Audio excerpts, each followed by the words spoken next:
Okay, folks, so welcome to this afternoon's Wealth Creation Show. As usual, episode 43.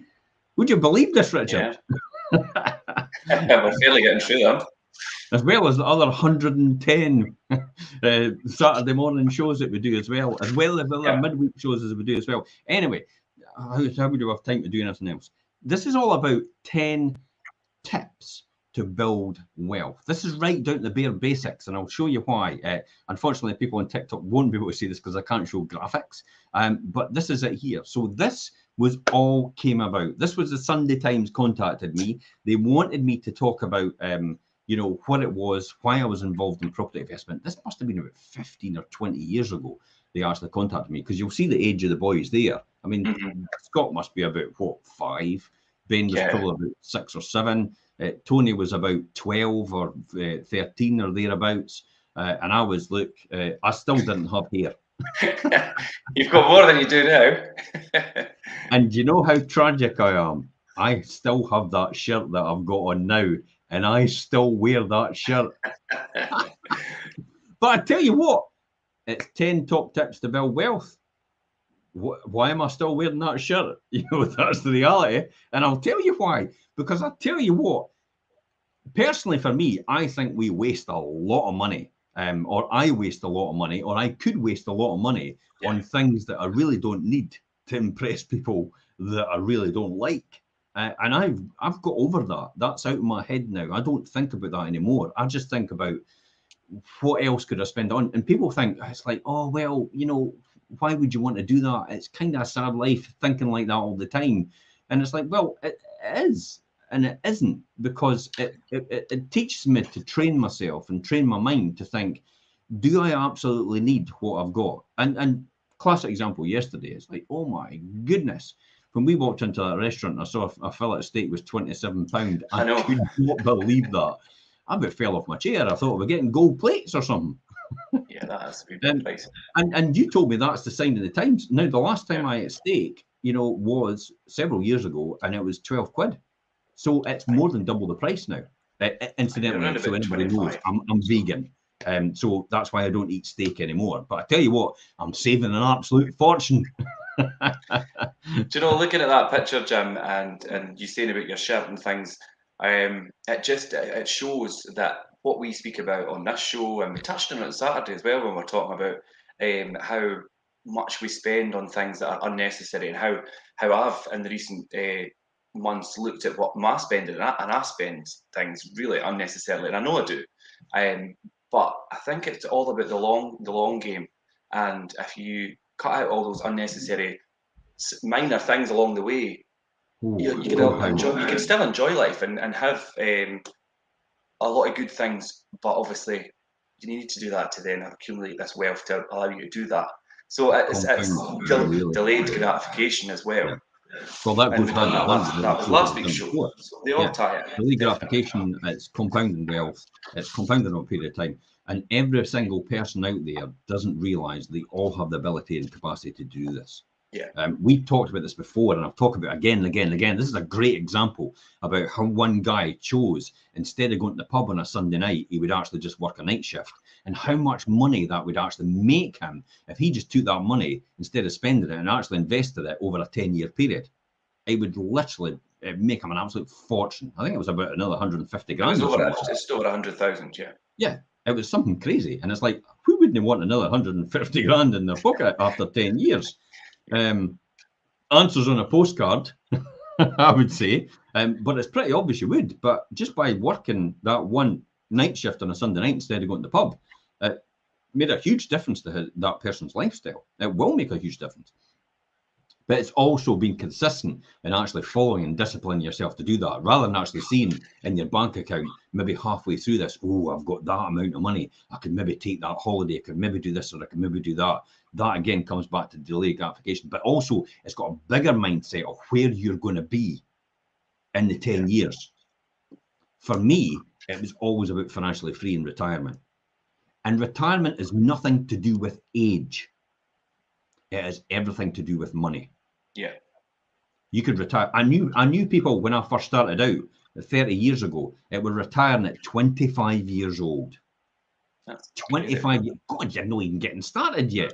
And you're retiring at 25-year-old, and it's like, what? Why would you want to do that? And that's when the penny dropped for me. It was nothing to do with age, because in our society, we're conditioned mentally to think that you should work for 40 years and retire at 65, now 67 years old. We follow that process. We go to school, we go to university, we build debt, we buy a house, we build even further debt, we get a car, we build even more debt, and then we have to spend the rest of our 40 years working to pay this debt off that we've accumulated as a result of the system that we bought into. Now, I'm not saying don't buy into the system and rage against the machine. You know, I'm not talking about that. I'm not talking about let's have an uprising and all the rest of it. Let's storm the capital. No, we're not talking about that at all. What we're talking about is actually realizing where you are right now and the choices you have available right in front of you right now as well. That's what, for me, is the most important thing. Oh, so where did it all start for me? Where can it start for you to build wealth? Not only for you, but for your family and your wider community. It's easier than you think. And it really starts with creating good habits and taking advantage of some simple, everyday opportunities that you know, but just don't see it. It goes right by because you're not tuned into it. You don't realize it's there. So you don't realize it's right in front of you. I mean, I've literally, we did this years ago in behavioral science.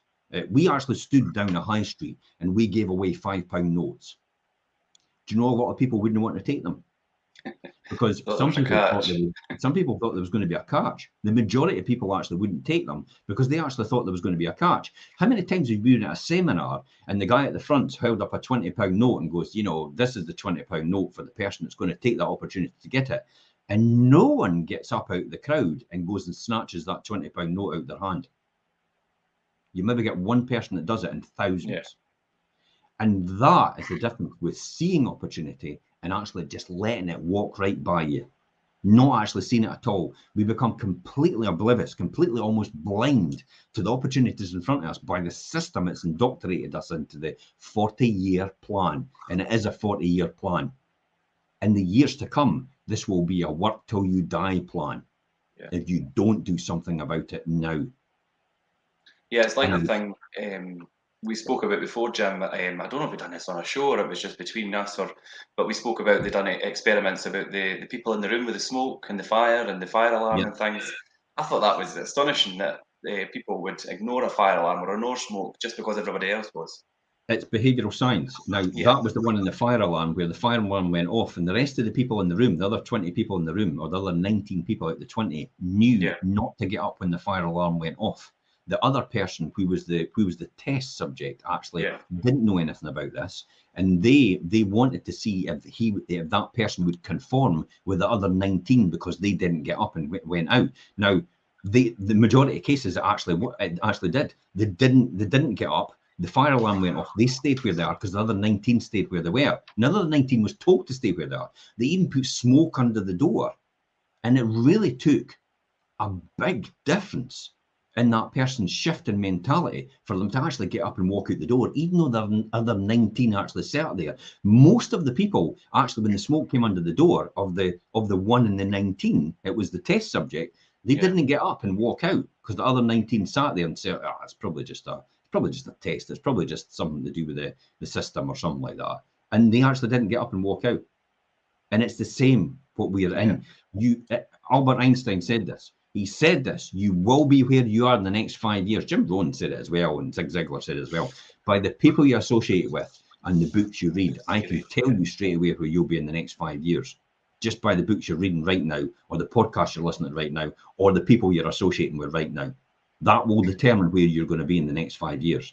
It's a frightening thought, because for some people listening to this and watching this, they'll be looking at the people that they surround themselves with and they communicate with and thinking, holy shit, I do not, that is not the lifestyle I want. But you have to change it, I'm afraid. You have to change it. You get like the people you associate with. I used to get told all the time, my mum used to say to me, don't go about with these people. Fly with the crows. What's wrong with that? Because it'll rub off on you. Yeah. Every single time. And guess what? I didn't listen to a word she said, and I always got into trouble. Yeah.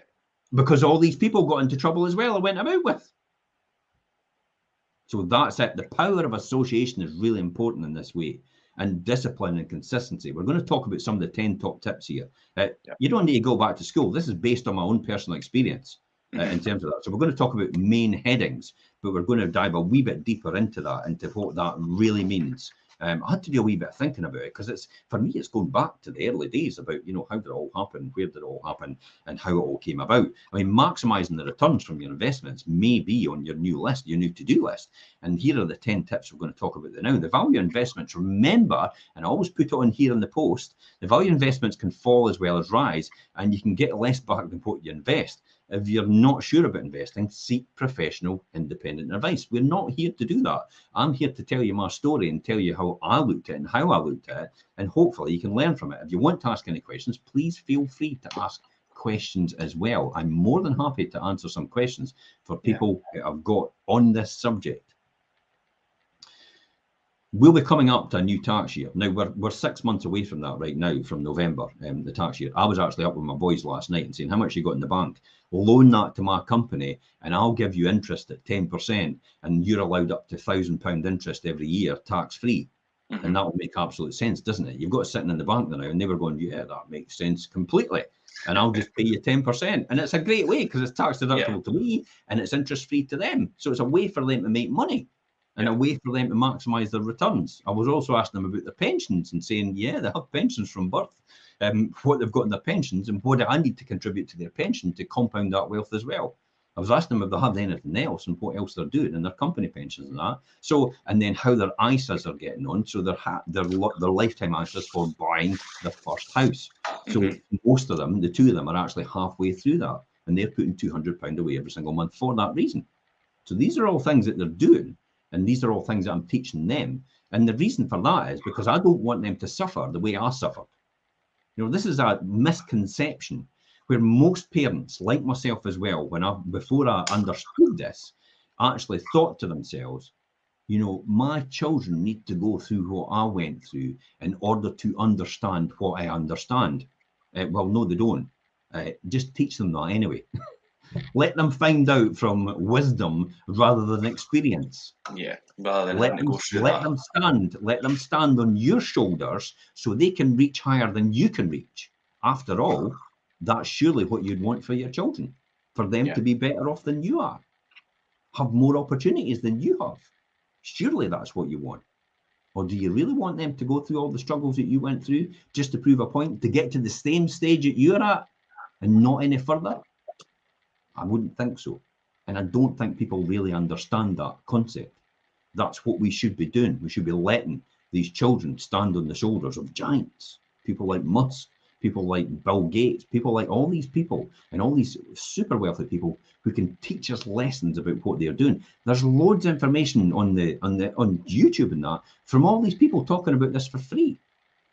And this is where I learn it from. And this is where I've learned it from all these years, attending seminars, meeting these people, understanding how they think, taking all their information and actually applying it to what I do. The concepts and the principles are exactly the same about what we're to discuss here. For the boots on the ground, where you're first starting off, this is probably what we're going to talk about right now. So this is back down to the bare basics, you know, where we're going to look at. So the number one here for me, remember, we're not offering advice. I'm just telling you what we're doing. Seek professional financial advice if you want. Martin Lewis Money Saving Tips is really good. Although I do think sometimes that it maybe gets people out of a hole, but it actually teaches them just to get to a certain level, because it's all about scarcity, and it's all about keeping a hold of money, and it's all about thinking there's billions upon billions upon trillions of pounds of money out there. You just have to work out a way to get it. Yeah, that's all you need to do. It's still there. You just have to work out how you're going to get a bit, how you're going to get a slice of that pie. This is some of the things that we talk about in these shows. So the first one for me is all about reducing debts. So why do I say that? Well, it's a sensible first step to pay off these debts before embarking upon actually investing in anything. You should have the mentality when your money comes in is, what can I invest in, and then what have I got left to spend? Not spend then invest. And then what do I have to invest? That's not what that's how successful people and very successful people, rich and super wealthy, think. What can I invest in? This is why they talk about, if you give a wealthy person £5,000, they'll say, what can I invest in? And it goes nowhere. If you give somebody on the street £5,000, or they'll disseminate it among everybody else, and everybody else will get a slice of that £5,000. This is why they were arguing about the trickle down and the bubble up.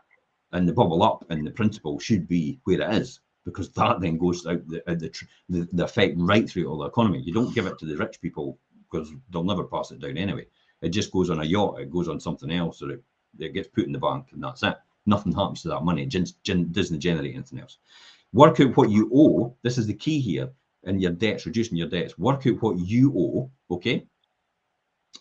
And then check the rate you're paying, and then tackle the debts with the highest amount.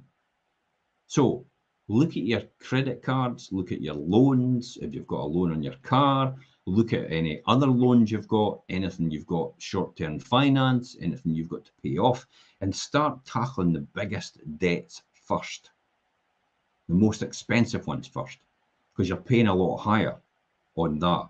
Now, I'll be honest, here's a really good one. It was Warren Buffett I was actually talking about it. We talked about this the other week. It was a classic. When the mother of the daughter was paying 26% on her credit card every single month, and the daughter had money in the bank, and the daughter thought to herself, I need to get a good return. So Warren Buffett's suggestion was, why do you not just go to your daughter and say, can I just pay my credit card off with it, and then I'll pay you the 26%? See what I did with the boys? It's like, why do I not just do that and use your money, and then I'll pay you 10% all the time, and you've still got your money? It's as good as, it's probably safer than in the bank, to be honest. And that's the key. So it's tackling the highest debts first. The first thing you should do in your budget and responsibility is reduce your debts, because if you get the highest debt, it's because most of your cash is going out to pay that debt and interest. So if you get that highest debt first and eliminate that, you've got more cash to pay the other ones off. And then you go down the next one, the next one, the next one. If you've got somebody that's going to, it's going to do a trade-off, and you've got a good relationship, and you'll pay them, you better pay them. I tell you what, if you go to somebody and say, I'm going to get a loan, you'll never ever see that money again. This is where you know if people actually trust you. Because they'll tell you they're not going to pay off your loan. I had a wee bit of thing with Scott last night. It's like, I said, Scott, just you give me that. And he went, what? Like, I'll give you that money to pay me 10%. It's like, no, I'd rather just leave it in the bank. I went, what? Does that mean you didn't trust your dad? Ben was like, I need bother. It's like, what? Are you telling me you didn't trust me? I was like, I'm offering you 10%, basically free gratis, because I don't need it, but the company can pay it for you. And he was like, he honestly thought about it, and I thought, well, okay, if that's the way you want, you'll not be inheriting anything anyway. You're off the list. Get my pen out. Push you out. That's it. You're off. You're out of the wall. Forget your discretionary trust. Anyway, so reduce your debts. That's one way, is tackle the big credit cards first. What's the other thing that you've been taught to do recently? The second one. I think for me, is tracking your spending. And Jim, obviously we've discussed this in previous shows, and how's that happening for you? We were talking about on Saturday, and I mean, it's made me look at all my spending and really track what I'm actually spending on. And I think it's worth monitoring what you're spending for maybe a couple of months and see exactly where your money goes, and whether you could free up any spare cash to save or invest. And that is really something that I'm practicing at the moment. And whether you can free up the cash and then save it and reinvest it is definitely the way forward. You might find that you have more than you expect to have as spare each month, simply by trimming your spending. Now, there's examples of that as cutting out takeaways, cancelling any unused television subscriptions. Everybody's got like Disney Plus, Netflix, all the rest of it nowadays. And there's a wide range of phone apps and online tools that could help you actually track your spending and monitor and budget effectively what your outgoings are and where you need to be concentrating at that. See the amount of people out there that'll walk into their house and they'll look at what they've got in terms of their Sky and stuff like that, and they tell me it's like, oh, my Sky's a bit dear, eh? and then they announce that they've got a Sky package and it's like 90 quid, and I'm, what? Sorry, 90 quid for the year? No, 90 quid a month. It's like, holy shit, 90 quid a month? I've got council telly. Yeah. I've got Freeview. It's like, I would never buy things like Sky and stuff like that. It's like, my God, I've not got time to watch things like that. I'm too busy creating my future and my children's future, my grandchildren's future, and everybody else's future that's involved with me. So I didn't have time to do things like that. You know, yes, I do have Disney Plus, and yes, I do have Netflix, and yes, I do have Amazon. Just so happens Amazon's a good one because you get it. Amazon Prime is a part of your business anyway. But my point is, the only thing I've got really is super fast broadband. That's it. Yeah. Well, which isn't working very great here.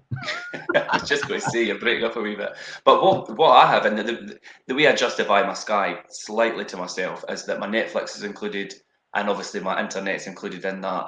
But as for the TV package, we don't even watch the TV because we watch Netflix or we watch Disney Plus, or we've got Amazon Prime as well. And half the time that's what we're watching, not the actual TV. But because my Netflix is do you think if you went down to the basics, how much would you save a month? I could probably, but then the channels that I actually do watch aren't included in that. But where else could you get these channels? Sorry? Where else could you get these channels? Well, I probably wouldn't, because it's Sky. Look, things like Sky Nature and things like that we watch are part of the bigger packages, so they catch you that way. BBC's got it all for free. Yeah, it's it's Frozen Planet and all the rest of it. It's like, I don't really need to watch Sky Nature. I don't have an excessively big Sky bill, and the fact that my internet and Netflix is included, that's how I justify it to myself. Yeah. But there could be room there. 90 quid for a Sky bill, and then you're looking at Netflix and you're looking at other things as well, and you're incorporating all that in. I mean, the other one is broadband. Do you really need? The only reason I've got super fast 1 gig broadband is because I need it for things like this. Yeah. And I'll be honest, I pay half it, and my company pays half it, because there's no way I would have had it otherwise. I had the basic 500 meg. Which was about 45 quid, and then I was able to upgrade to 60, the 62 pound for the 1 gig. So I've got my company to pay half it. So really, the broadband for me is only 30 quid a month, and that's fine because I've got it for everything I need, and I know how much streaming and how much gaming all other lot do. Incidentally, I tried to cancel the Virgin Media, and they just laughed at me and says, "You'll never get anything like what you're getting now anywhere else." And I went. Damn you, I've got you. And I did leave. I went, I'm off. And then almost 2 days before it was due to run out after the 4 weeks period for notice, I phoned them back and went, actually, I've maybe changed my mind. I've had a wee change of heart. I'm glad I never got the same guy again, because he was so up himself with the whole thing. But it was true. I did do that as a result. I actually went back to doing that. So track your spending. Make sure you do online tools. Make sure you look at all these things that you really don't need. Do you really need all the stuff that you're using? That's what you've got to think about. Yeah. Plan goals, how to achieve them. That's probably the next one for me. Okay, so what I mean, once you've decided you've had enough money to spare to invest, because a lot of people out there say they've not got enough money to invest, but you do have enough money to invest. It's all just about priorities. If you get takeaway, if you've got subscription television, if you've got a mobile phone, it's no essential mobile phones, remember. I mean, what did we do when we didn't have them? You just waited till you got home. And then if you've got anything like that, any of these what I would deem luxuries outside of the normal day-to-day, and you could just switch off, then you've got money to invest. It's just a matter of priority. Is what you think is the most important to invest in. That's all it comes down to. Classic example of that is if you tell me you've got no money to invest and you've got a car that you get to work, I would say, well, if your car tire burst tomorrow and you needed to get that fixed, what would you do? And every single person would say to me, I would just go down to the garage, get it sorted. And I would say straight away, how on earth did you get the money to get that for sorted then if you didn't have any money? You'll always find a way if it's necessary. So absolutely. If you really want to do it, you'll do it. I've always known that over the years. I've met so many people have just looked at opportunities and gone, oh, I can't afford to do that. And it's like, I say, you can't afford not to do it. That's what it is. You can't afford not to do this, especially with what they're predicting is coming. But we're not going to talk about that. We're just talking about this, about how to more or less make more money and create more wealth for yourself out of the existing resources you've got, more or less. Okay, so set some goals, start saving for them. You know, pensions, classic example. If you've got children or young children, start off pensions now for them. And we'll talk about that probably later on. But it's essential because you get the tax back as well, and the compounded wealth for them will make sure they've got something for the future. And it's only, you're not talking about 10 quid, 20 quid a month. You're not talking about huge amounts you've got to plough into this. It just compounds over time and gives them another choice for later on. How much do you need and what level of risk you're happy with? Accept in order to get where you can, help you work out your investment plan and stick to it. So accept somebody to help you get to there. And take advice from somebody that's a professional, a financial advisor or something like that to help you with that. I actually believe the best way to achieve your long-term investment goals is to have what we call a diversified portfolio. In other words, maybe in property, maybe in your pension, maybe in an ISA, maybe in your education. Maybe you want to do. We done a show about that. I think that was episode 40. Maybe you want to do further education in this, in terms of what you want to do. And have different funds in different sectors based on your investment approach and what you'd like to see. If you want to invest and find it too time consuming, need a bit of inspiration, then go and look at some of the investment houses. Go and look at some of the podcasts. Don't invest with them, by the way, because most of them are just like to reel you in, and then the next minute you're like, wait a minute, I've lost all my money. Go to cast iron investment houses like Scottish Widows, Prudential, Standard Life, Aberdeen Standard Life Investments. People like that buy into their funds. For me, it's always UK equities. That's what I've done all the time. UK equities. The top 10 blue chip stocks that they invest in are people like Diageo, AstraZeneca, Pfizer, Glencore, which is exploration for oil and gas, Diageo, which is premium drinks company. These are all the part of the top 10s that they're doing. So that's the sort of stock market investments I'm saying, the UK equities, which is, to them, they classify that as category 6 and risk. And yet their top is category and risk is category 7. And I'm like, really? That's a risk? Investing in UK equities long term? I don't get that, because long term UK equities always go up. There's always like a 4% return in the last 20 years every year on UK equities in terms of dividends. So I don't see anything wrong with investing in UK equities, but that's me personally. That's the boys and my daughter as well. I've got invested in that as well for their pensions. So that's the kind of things. The next one I would talk about, and this is maybe important to you, Richard, as you'll reach this goal, UK tax allowances. Now, why do I talk about this?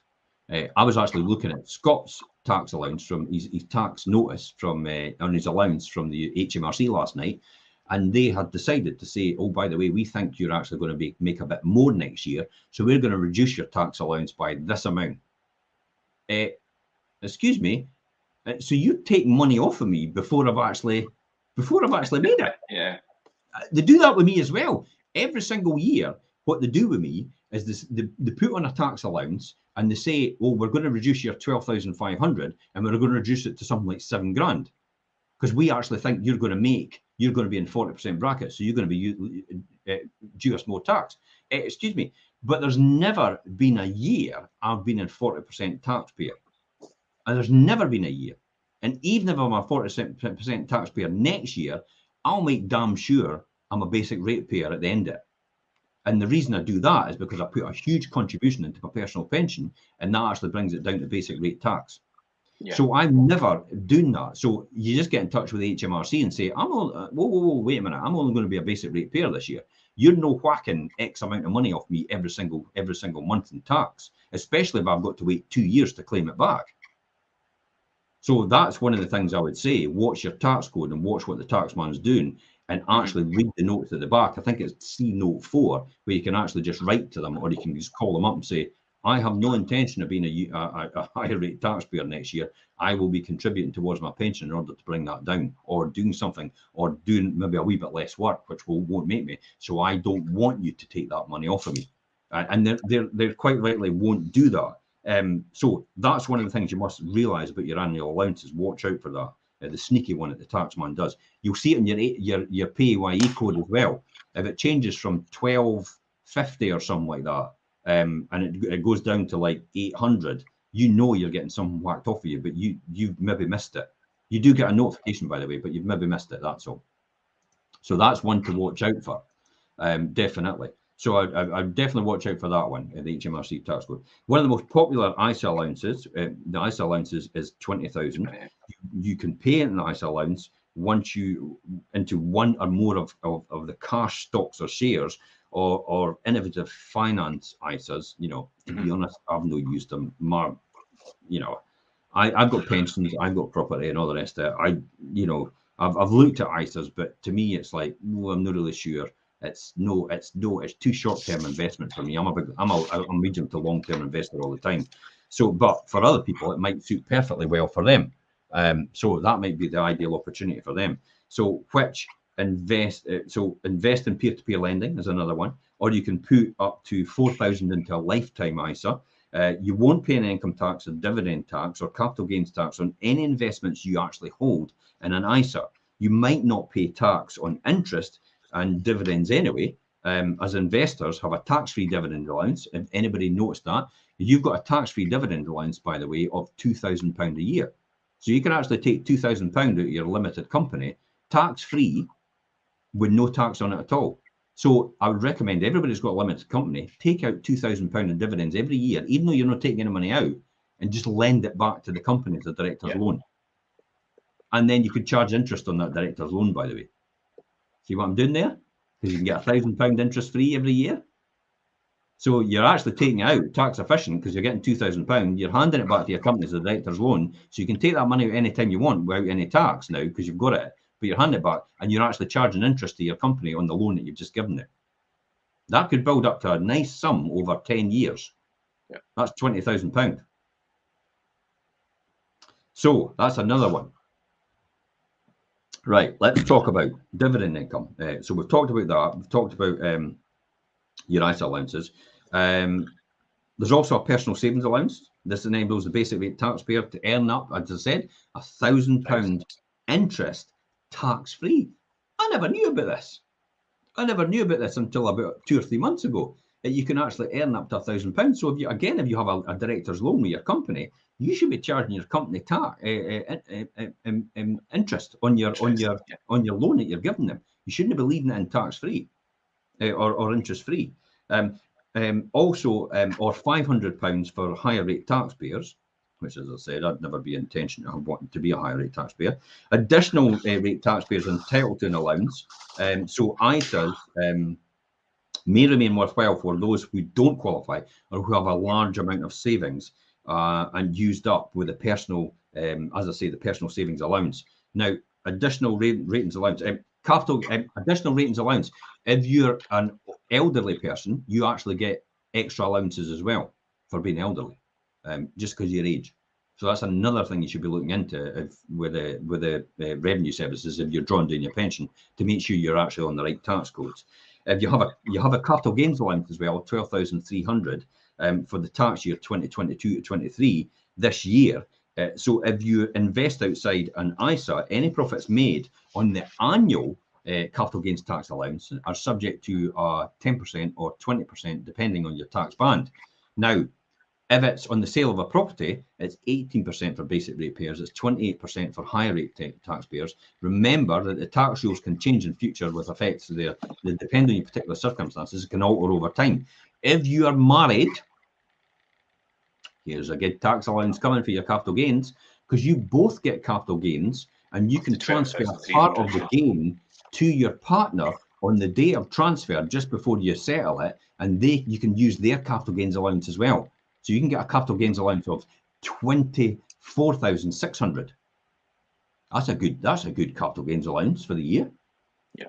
So you could go out and redevelop a property and actually make £25,000, obviously, in gains on that property, and you could both use your capital gains allowance in that year. You could do that every single year, and you could make 25 grand tax free every year. I never thought about that. That's another one. Over 10 years. That's 250 grand tax free. Yeah. My God. It's like all these opportunities out there. Anyway, remember the tax rules, as I said, might not apply at this point in time. So check the tax rules now, because this might be an older show to some people. Okay, so use your tax allowances. If you need to you need to complete your self-assessment tax return. Remember the deadline on filing is the 31st of January for the tax year just passed. So the tax year is the 31st of March. I mean, technically it's the 5th of April, because that's the way it works. But it's the 31st of March for everybody, really. In essence, that's how they work it. They don't worry about a week later. They give an allowance for that. So it's 31st of March. The 31st of March 2022 is the tax year. You must submit your tax return before the 31st of January 2023. Or you miss the deadline, you'll be fined £100. Yeah. Okay. If you want the taxman to calculate that self-assessment for you, I think you can. Well, you're too late now, but you can put it in before the 30th of September, and they will actually calculate it for you. And so you don't need to bother getting an accountant. You can just put all your return in and all your figures in. They come back and say this is what you're due us, rather than you actually having to work that out on your self-assessment on the 31st of January, or as most people do. Oh my God! On the 30th of January, the day before. I need to get my tax return in for tomorrow, because that's usually what happens, isn't it? Yeah. What's the next one you would say, Richard? Well, it's habits and starting new habits is probably the next one. Well, that's the next one. Making regular monthly contributions can be effective and relatively pain-free if you do it in that way, and build long-term wealth through that way. Remember, however, investing should be generally considered once you've got rid of that short-term unsecured debt that we spoke about, obviously reducing your debts, and repay that first. Absolutely. Now, you've made a really good point there, because a lot of people think they should invest while they've got the debt. But if the debt is more, the interest on the debt is more than what you can make a return on investment, you go and pay off your debts first. Yes. Yeah, definitely. That's look at your unsecured debts and sort that out before you start down the road of investment. And then drip feeding money into investments gradually can be particularly beneficial if you're maybe nervous about the impact of maybe the economic impact or political uncertainty like we've got at the moment in the years ahead. Right. See, that's a good word to use, actually, drip feed. Yeah. Because it is drip feed. You're not actually required. You don't put thousands of pounds in every single month. You don't put hundreds of pounds in every single month. Just start off with something. It's like the couch to 5K thing. You just start off for a walk, and over a period of time, you learn how to run, and then eventually you're running 5K, and then eventually you do interval training, and then eventually you get faster at your 5K, and then eventually you go, I tell you what, I could probably do a 10K. It's like, but you've got to start somewhere. So that's where drip feed is a real important thing to do. And remember that, starting a new habit, drip feed everything. The couch to 5K thing is a brilliant analogy of how you build that up and get to that point, and you're like, God, how am I here? I can run 5K, let's do more. But bear in mind, you may still lose money as your investments could fall as well as rise in value depending on what you're doing. Obviously, if it's property and things, it's a lot more stable than maybe stocks and whatever. So, well, there can be benefits to investing regularly rather than, like you say, a lump sum, do the drip feed thing. I don't particularly like the lump sum attitude to invest in. I think it's better to drip feed because it gets you into a consistent. It gets you in consistent discipline in your mind. It's like starting and stopping. Here's a classic analogy about how this works. When you jump into a pool, right? Mm-hmm. You dip your toe in the pool, don't you, to test the water? Yeah, and at that point, you're ready to jump. At that point, before that, you were ready to jump into that pool. But all of a sudden, you just realised it's like, oh my God, it's blooming Baltic. It's like, oh, right. And now your mind starts to work on the principle of should I get in, should I go out, should I get in, should I go out? Mm-hmm. And my attitude is all the kids run right behind you and just way and jump in. It's like, you wee bampots. You're just showing me up. I never, ever dip my toe in the pool now because it just doesn't look cool. It's straight in regardless. I don't care if I freeze to death. I'm in there because it's once you're in there, you start to get warm, right? Because you're moving about all the time. So running in, you see it at the beach as well, where people run to the water and they go, oh, and they run back out again. It's like, but you're going to be in the water at some time anyway. So just get on and do it. And that's the same with what we've talked about here. It's the lump sum versus the drip feed. The drip feed is running in, staying in, and just keeping in there.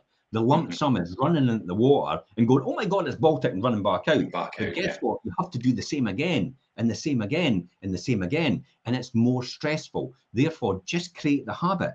And then all your spending patterns become that habit as well, because you're drip feeding rather than doing lump sums. Yeah, definitely. And always remember that the impact fees might have on your investments. So if you're only investing small amounts each month, the minimal monthly fee could make it expensive and may exceed your returns and things. So keep an eye on that. Yeah, Standard Life for me, the administration fee for Standard Life is 0.87%. Yeah, so that's... I'm fine with that. Of the fund, it's like, okay, it's maybe 1,200 quid a year. It works out for me, but the reality is the fund's sitting at about, what, 130 grand or something like that. But I don't rely on that. That's just for tax deduction. That's all I do it for. And eventually you'll get it out, you'll draw it down, and you'll have to pay tax on it anyway. But there's ways to mitigate that when you draw it down. And there's ways to do that, and I'm working on that right now. The next one for me is definitely. Let's see, what's the next one for you, Jim? Yeah, let's top up your pension. Yeah, I used to hate pensions, and the reason I used to hate pensions is because I thought it's like you're paying into the same thing as everybody else, but you've never got an opportunity to get a hold of it until you actually physically retire at an old age. And by the time you're the old age and you get that money, you're probably not able to enjoy the things that you really wanted to enjoy in the first place. That's what I didn't like about pensions. That's why I love property and investing in property, because property produces residual income every single month and cash flow, and it also actually goes up in money over a period of time. But it's easy access. You could actually sell a property if you wanted to get the capital out of it. If you've got capital in, you could actually use some of the monthly income every single month, because you should pay yourself a salary potentially, or if you've got a limited company, pay yourself dividends because it's tax efficient. And you don't pay national insurance on dividends, by the way. So it's another tax efficient measure to actually take money out of a company in a tax efficient way. So that's why I don't like pensions that much, but I love pensions when it comes to being a higher rate taxpayer, because you just put a certain amount in, it brings you straight down to lower rate taxpayer. You get the benefit of not having to pay the higher rate, and also you get the kickback of the additional rate from the pension company for the top up to the basic allowance. So if you put 2,880 in a year, they top that up. The government tops up to 3,600. So you're getting money for nothing. Yeah. And for me, should I really call it? It's not really a fallback, is it? It's like I'll retire on the pension, and all my wealth all generational wealth will be passed on to my family and put in trust. That's the way I intend to do it. And the next house I go to, I will rent for that reason, because I will not give a penny to the taxman inheritance tax when I go. Hopefully I didn't go tomorrow, because I'm screwed. Because I'm screwed, and for millions. It's like the BAM pots. So provided you take into account your pension allowances and you don't contribute more than 100% of your income to there, you receive a tax relief at the basic rate of 20% of the contributions you make in the workplace, and also in your personal pensions. Workplace pensions will not save you, by the way. No. It's what everybody else is getting. So when everybody else retires at the same time as you, you're all on the same income. That's exactly where you are right now, if probably not worse, because it ends up being about 2/3 of what you couldn't afford to live on in the first place. Yeah. That's why workplace pensions won't save you. You have to do something outside of that, a side hustle. So if you take out another private pension, that's what I've done. It's like, take out another private pension, that'll pay for it. Or if your employer wants to pay into your private pension, that's maybe another option. You have a great employer that might actually do that. Because workplace pensions are just basic things. They're a legal obligation, and nobody's really thought about it. And it's people like Aviva and that are running it, who are doing it in safest houses sort of thing. Yeah. No safest houses of any means, but safe security, like bonds and stuff like that. It's all stuff that's low yielding. That's not gonna pay for any lifestyle when you get to a certain age. So every £80 you put in, they'll top it up to 100. So they're giving you £20 for every 80 quid you're putting in. The higher rate of your income tax you pay, the greater tax relief you get in your pension contributions, by the way. If you're a higher rate additional payer, for example, you can claim up to an additional 20% or 25% on top of the basic rate through your self-assessment tax return. That's how you don't pay it then. You don't pay the higher rate tax. You actually get that off. You don't pay it. Yeah. However, remember that the tax rules may be altered in future, and it affects depends on personal situation and can also change as well. Bear in mind, too, that you can't ordinarily draw benefits on a pension until you're at least on a personal pension. It's 55 right now for me. I can do it now. I can retire, but for it is rising to 57. For me, it'll be 57. Yeah. So you'll be 57. So this could be. I tell you what, Richard. If you retire at 57, you'll be quids in. I'll tell you. Yeah. Because if you're able to retire at 57, everybody else will still be working at your age. Yeah. You're 20 years before me, so you're 35 now. Yeah. So that'll be a good thing. Now remember, I think I did it in 8 years to do it. So I did it from standing start in 8 years when I actually put it into context. It took me 3 years to get over the mental thing about being able to retire and actually being able to do this. But once I got started, I thought, oh, I could do this. And then 8 years later, woohoo, retired, financially free. So that's probably what I would say is most important is probably make sure you got a pension, make sure your children have a pension from birth, even if it's 20 quid a month for your kids from birth. It'll make a huge difference. When you get salaries and that as well, if you get a salary increase, here's another one as well. If you got a salary increase, put that increase aside for savings or put it in for investments. Don't take it into account. Don't think, oh, great, I can now buy a better car. I can now have a better holiday. To hell with that. Your holiday is going to cost you a fortune in the long run because you've taken all that money, not reinvested it. You spent all that money, and then it's ended up costing you a fortune in the long run, and you cannot retire because you did that. So you're putting off. I got temporarily ambitious to be permanently lazy. That's what I did. Yeah. All you need to do is concentrate on this for 10 years. Give it your best shot. And I tell you what, you'll be financially free. Well, so sorry, I'm just going to say that brings us on to the next thing. And I was going to say about sticking it out. And sticking it out, obviously, like you say, Jim, building wealth doesn't happen overnight. And ideally, you should invest for a minimum period of at least 5 years initially to ensure that your investments have time to kind of ride out the highs and the lows, stock markets, and potentially smoothing returns over the longer term, like you say there. Now, no one could know exactly where markets might rise or fall, but stay invested in your investments, and you can help avoid the risk of missing any of the best days because you've sold maybe at the wrong time if you're doing stocks, or if you've sold your property, your investment property, thinking, no, I'll sell now, the prices are high. That's crazy. See how many people actually, they've got investments in the stock market, and when the stock market drops, they panic. They go, oh my God, the stock market has dropped. I'm going to lose a fortune. It's like, oh, no. It's like, I'll have to cash it in. And they run out and cash it in. And it's like, oh my God, do you not realize this is going to recover in the next couple of years? Yeah. It's like, this is a short-term attitude to things. They just panic, run for the hills. While they're all going, sell, I'm going, buy. It's like, exactly. I bought when, I ran in and bought when the stock market dropped to 3,200. Yeah. And it's like, oh my God, the stock market now, the FTSE is sitting at 7,000. It's like happy days, doubled in investment. Plus, I've got the return on it as well, the 4% every year. That's what the type of thing you've got to think about. You've got to think about the long-term attitude. You've not got to sweat the small stuff. And that's the day-to-day trivia that happens in between your life.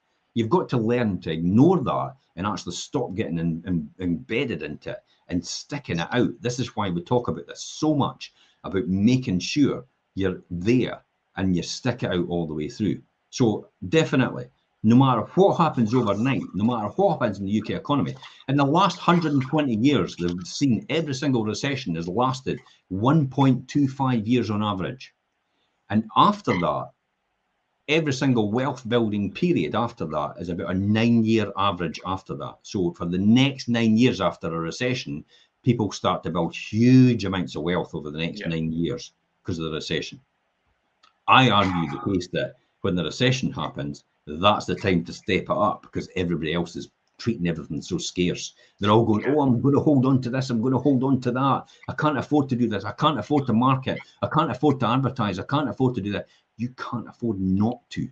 Should look at it as a time of opportunity. It's the golden opportunity when no one else is doing it. You're head and shoulders above everybody else. You've got prime position. No one else is advertising. You're writing everybody's kitchens and writing everybody's social media presence every single time because no one else is doing that. You've got prime position. You're the disruptor. So when you come out of recession, you're hitting the ground running. You're hitting the ground running straight away, and then you're on that trajectory. You're riding the wave. This is what we talk about, riding the wave. You're just paddling. It's like a surfboard. You're on your surfboard paddling away there in the background. You're just laying, and you're just waiting for the right wave to come along. And there's a recession. There's a recession. It's all flat. And sometimes it's the waves are just going, and you think, no, I'll just miss that one. I'll just miss that one. And then all of a sudden, because you're paddling, you've got that momentum, you get this wave and you go, yeah, beauty. And that's when it hits. And that's when you go for the next 9 years, you're on that ride. Yep. Definitely. Whereas everybody else hasn't even got in the water yet with their board. That's what happens. And then they go, oh, I missed that wave. And it's like, no wonder, because you won the paddling during the time of the recession. Yeah. That's what happened in the pandemic. What happened in the pandemic? It's like we kept going, we kept doing it, we kept producing, we kept throwing it all out there, we kept all the in everybody's mindsets, and then it just went boom straight after that. Yeah. Okay, next one for me is broaden your investments. Okay. Well, what do I mean by that? Well, as a general wealth building rule, it's a good idea to hold a spread of assets, shares, bonds, property, cash. So you have a balanced and diverse portfolio. This can help you even out returns over the long term because every dog has their day. As one goes up, one comes down, one goes up, one comes down. So you spread it out a bit, you've diversified your income a bit. Depending on market conditions at the time, you can diversify your portfolio, as I said, by spreading it out across some, geographical areas. If you've got property investment, London, Dundee, all the rest of it, I tend to stay in Fife. Fife's a good area, but Fife's a good microcosm of the whole of the UK. You've got St Andrews at the one end, which is the London of Fife. You've got other places at the other end, and you've got the middle of the road. That's probably the key as well. The next one for me is, sometimes it's a challenge. Keep emotions. This is something that everybody struggles with, and we talked about this, didn't we? Just the other night. Letting your emotions direct your investment decisions generally isn't considered a sensible path to boosting your actual returns. Whilst it's normal and understandable to experience some jitters as an investor, because you've never done it before, people are terrified of property investment when they first start out.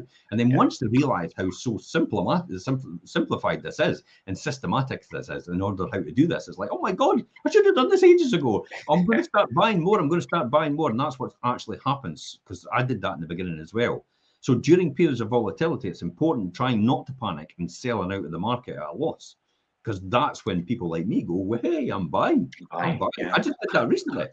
I know an investor's actually just sold at a loss. They've 70 grand home report, and I've got it for 56. Yeah, that's a good one. Mental. We're going to talk about that, not in this show, but a later show.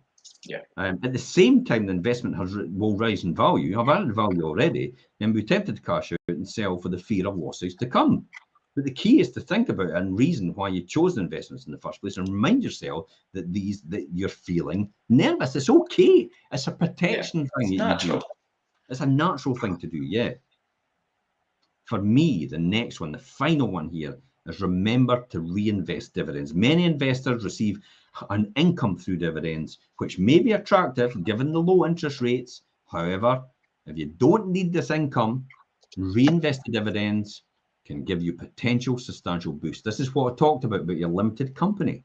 Take the £2,000 out every single year, tax-free, out your limited company in dividends, and then just put it back in as a director's loan. So when you need it, you can take it out anytime. If you don't do it that year, you've lost that allowance. So you need to do it every single year. Even though you don't want it, do it and then put it back in. Put it back in, yeah. Because it's almost like having money sitting on your sideboard ready to take out and with no tax. Money on your sideboard. Yeah, it's like makes me my granny. But it's like money in your pocket. It's like you've got money in your pocket. You've just got it sitting in your company, and then you get you charge your company interest on that, and therefore that interest is tax free as well under the £1,000 tax free interest allowance.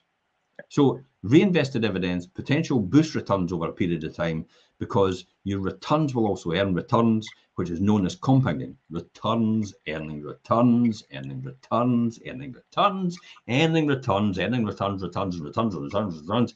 And when you realize that the first year that you put that money in, and the interest you earned on that first year has actually made, if you've been in for 40 years, has actually made another 40 years interest. And the interest that interest made has made 39 years interest. And the interest that interest was made on the 30th year made another 37 years interest. Boom! You'll have to get a carrier bag to carry your brains back home. It'll blow your brains out, I'll tell you straight away. Yeah. I might get cancelled of Facebook for this. Blown brains out. It's like, this guy's an idiot. It's like, what's going on? But it's true. If you understand that, and then if you invest the 39th year and invest, and then what that compounds in interest, and what that earns in interest, and that money, and all that compounding as well, there's no surprise when you get to year 40, you're a multimillionaire. And it's like, oh, I've only put away like 100 quid a month or something like that. How is that possible? I think one of the main takeaways for the day for me is obviously to look at your own situation and your spending and your debts, and really see where you could change things. And then it's the drip feed. It's the drip feed in the long term, and how that really will benefit you in the long run. All I did was reinvest the same money every single time, all the time, every single penny. I lived day to day on my income I got out of my job, which I worked as a financial controller and accountant in industry. I actually put a hell of an amount of money of that in as well, because I got myself down to living on £1,200 a month for our living expenses. That was it. And everything went into property, and everything went into investments, and it just compounded and compounded and compounded and compounded. But I realized that it was going to set me free.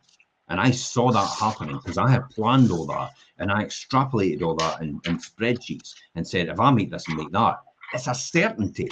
It's like, my God, this is a certainty. And for anybody else out there, it's a certainty. It cannot fail. But you have to have belief in yourself for that purpose, that it is a certainty for you. If you don't have belief in that, you'll bottle it at 5 years. You'll no realise. It's the standard life one for me. When we used to calculate their surrender values a year before they were due to cash them in to get the final surrender value of their pension or their policy, people used to write into us and say, how much can I get if I cash it in now? And we were going, oh my God, you're off your head. I never said that in a letter, by the way. We'd send them a letter out and say, look, it's worth this amount, maybe £40,000. But if you wait another year, it will be worth £80,000. Sorry? What, double in a year? And it's like, but that's true. It's like the 1 pence doubled up every day for the next 31 days. 1 pence doubled up for the next 31 days. On the 30th day, it's £5 million. On the 31st day, it's £10 million. And that's how compounding works. Did you know, Tim, it was 11? I think it's 11. Anyway, just before we finish up, there's a couple of questions in there, Jim, if you want to put them across. Quickly, Paul says, my plans to have a portfolio of rented property 2 to 4 in a year, not sure the best way to fund, have a lots of home and equity in home, research lots of companies of net, but look for some direction. Paul, message us direct your contact details, message direct on this post, and we will get in touch with you and tell you how to do that and how to plug into the system we have. The system we have is free. We don't want anything off of you at all. Maybe we want you to use us to manage your properties, but that is it. No asking you, you're no buying a course, we're no upselling you anything. That's it. That's definitely the best thing. Andrea asks, is there ever a time to get invested in regarded as too old to invest in property? Absolutely not, Andrea, because you could invest with your children. Yes. And that way it passes on to them in a limited company in the shares. That's definitely one to do. If you're a mature person and not plan the pension, where do you start and have time? Would you recommend property every single time? It gives you an income as you grow older every single month if you do it right, and therefore it will pay and appreciate. And if you do it right, it will pass on to your children straight away upon your death in a trust with shares. and they will benefit from it as well. Plus the fact all your kids can take out money tax-free on dividends. You won't need to take the income out like that. You take it out tax-free. That's it. Best advice. That's it. That's us, Richard, for this week. Good. A lot of other things I could have said, how to make more money and all the rest of it, but we'll get that next week. Okay. Yeah, Bye-bye for now. We'll see you next week. Thanks, Jim. Thanks a lot.